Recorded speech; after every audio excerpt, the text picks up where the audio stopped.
One of the great, great lessons in life, when you deal with money, it's not your money. And if you deal with it like it's your money, I know a lot of people say, well, you've got to be responsible. If you start thinking as though it's your money, you will not make a film producer. In the end, money is putting numbers together and having those numbers add up. That's all. It's what, at the bottom right-hand corner, does it add up? How you get there is a whole series of things. Now, the best way of illustrating this is by a story that happened after Bugsy and after Duelist.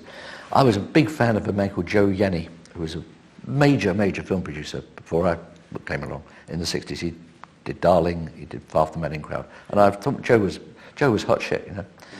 By 76, which is where we're sort of talking about here, 76, 77, with the Americans having pulled out, I never had the luxury, ever, of going to a studio and with the script and getting the money. Every single film I'd ever done was spatchcocked together with some money out of the record industry, in the case of Stardust now the other day, or 3 different financiers, or selling the Japanese rights. I mean, that's what I did, because that's the only way you got film finance.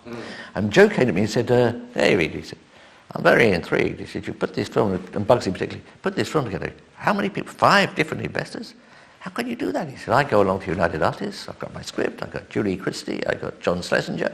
They say yes or no. And he said, I can't work in a world where you have 5 different people financing a film. And my point of the story is, the world had altered. And in my great good luck was that I didn't know that world.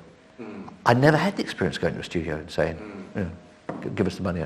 So what I did is what I did. Yeah. And it seemed, and the tenor of the times, if you like, required that.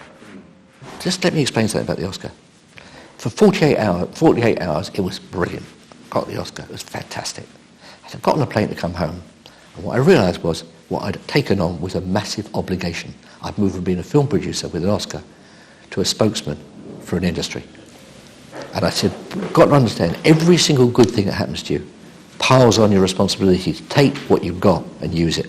Okay, so I'm in the House of Lords. My obligation is to use being in the House of Lords. I've got a great relationship with kids. I get invited to lecture to them. My obligation is to do it. And great hero of mine was William Morris, and who died young because he knackered himself, which is not a great idea, not my ambition, but that he felt that his obligation was to go out and preach socialism, and preach socialism in the context of good design, what a life well lived might look like. And he said, I'm a wealthy man, I've got good, people will come and see me because of my reputation. That's what I have to do.